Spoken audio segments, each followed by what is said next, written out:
At 2:23 p.m. local time, over the contested skies of Donetsk Oblast, a Ukrainian MiG-29 Fulcrum pilot begins what may be one of the most audacious sorties of the war. This isn't just another fighter jet flying a strike mission. It's the improbable fusion of Cold War Soviet steel and Silicon Valley precision, a jet conceived in the 1980s carrying bombs designed in the 21st century. The pilot's target, a Russian ammunition depot supplying the elite 39th and 110th Guards Brigades, units preparing for an offensive that could tilt the balance on this front. But standing between him and the target is what many analysts describe as the densest air defense grid on Earth.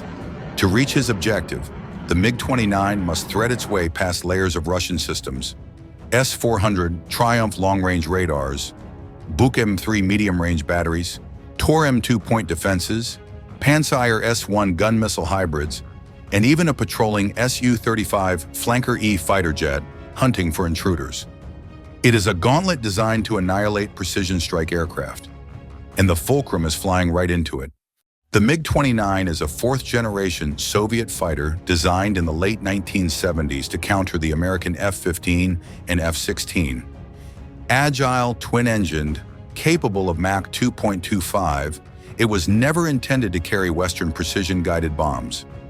Ukraine inherited dozens of these jets after the collapse of the USSR, and by 2022, many were considered obsolete against Russia's modern fleet.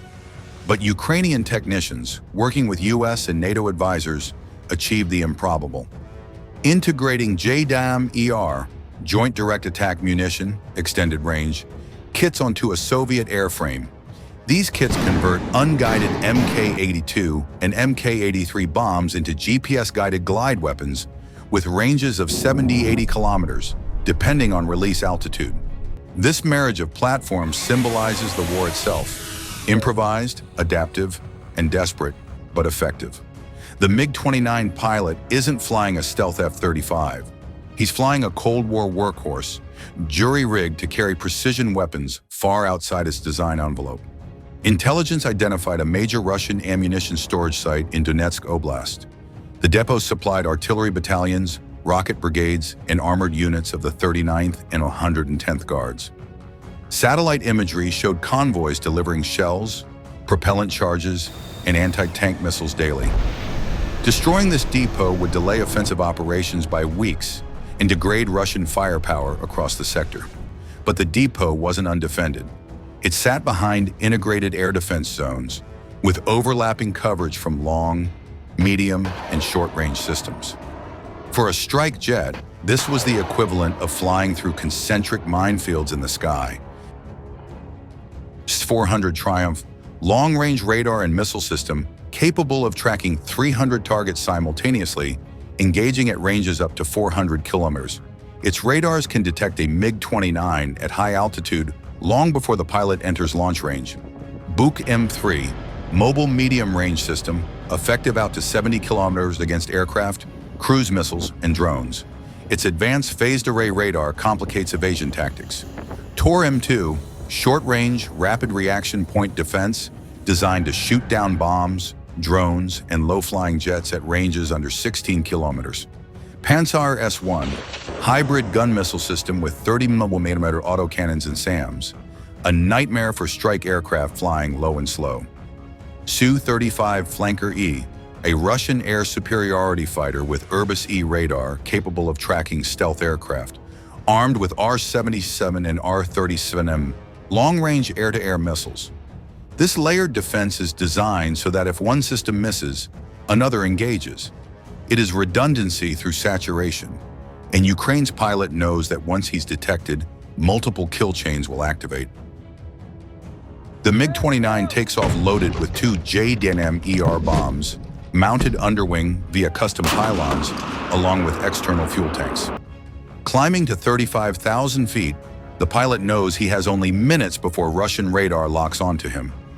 The JDAM-ER's glide range depends on altitude. The higher the release, the further the bomb travels. But altitude also makes the MiG-29 visible to S-400 radars hundreds of kilometers away. It is a balance between physics and survival. Release too low, and the JDAM won't reach the depot. Stay too high, and the MiG-29 becomes an easy target for Russian long-range missiles.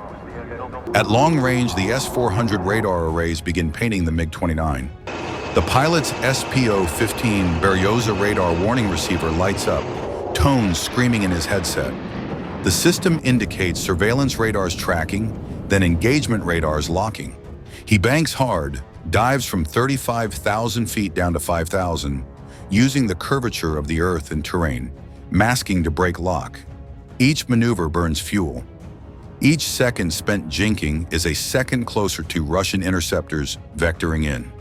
The pilot is gambling that by hugging the ground, weaving through valleys and skimming treetops, he can avoid the S-400's long-range missiles. As the MiG-29 approaches within 70 kilometers of the target, Buk M3 batteries activate. Their radars sweep for intruders, and one briefly acquires him. A launch warning blares. The Buk fires a 9R-30M missile, Mach 3.5, with active radar homing. The MiG-29 deploys chaff, makes a high G brake turn, and dives lower, the missile overshooting as its seeker loses lock and ground clutter. Electronic warfare complicates matters further. Russian units employ GPS jammers, attempting to degrade the JDAM-ER's navigation. Ukrainian technicians anticipated this, programming the JDAMs with anti-jamming modules and multiple GPS frequencies. Still, the pilot knows that if GPS is lost at the wrong moment, his bombs will miss the depot entirely. Radar controllers vector a Su-35 Flanker E toward the MiG-29. The Su-35 carries R-77, medium-range active radar missiles, and the fearsome R-37M, capable of killing targets over 300 kilometers away. The MiG-29, outclassed in avionics and range, has only one chance: remain low, unpredictable, and masked by terrain. At treetop level, the Su-35's radar struggles to distinguish him from ground clutter. The MiG-29's defensive electronic countermeasures jam emissions, adding false returns. It is a deadly hide-and-seek, the hunter searching, the prey sprinting toward its target. At 20 kilometers from the target, the MiG-29 climbs briefly to 8,000 feet. This altitude provides enough energy for the JDAM-ER bombs to glide into the depot. The pilot designates the target coordinates, presses release, and the bombs drop free. Their pop-out wings deploy, turning dumb steel into precision glide weapons. But releasing isn't the end. The pilot must survive the terminal gauntlet, Tor M2s and Pantsir S1s defending the depot. As the JDAMs glide silently toward their target, Russian short-range systems light up, firing missiles to intercept the bombs mid-flight. Some JDAMs may be shot down, but the sheer speed and angle of approach overwhelm point defenses. The Tor M2 fires 9 Mach 31 missiles, Mach 2.5 interceptors optimized for drones and bombs. The Pantsir adds SAMs and bursts of 30mm cannon fire. Explosions pepper the sky, but at least one JDAM punches through. It slams into the ammunition depot with hundreds of kilograms of high explosive, triggering secondary detonations as stored shells and propellant ignite. The result is a massive fireball.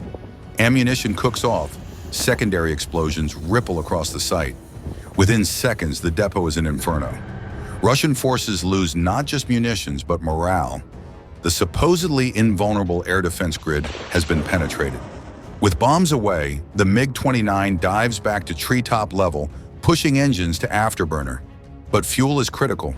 The low-level flight, high-G maneuvers, and extended sprint burned more kerosene than planned. Warnings blink in the cockpit. Fuel state near bingo.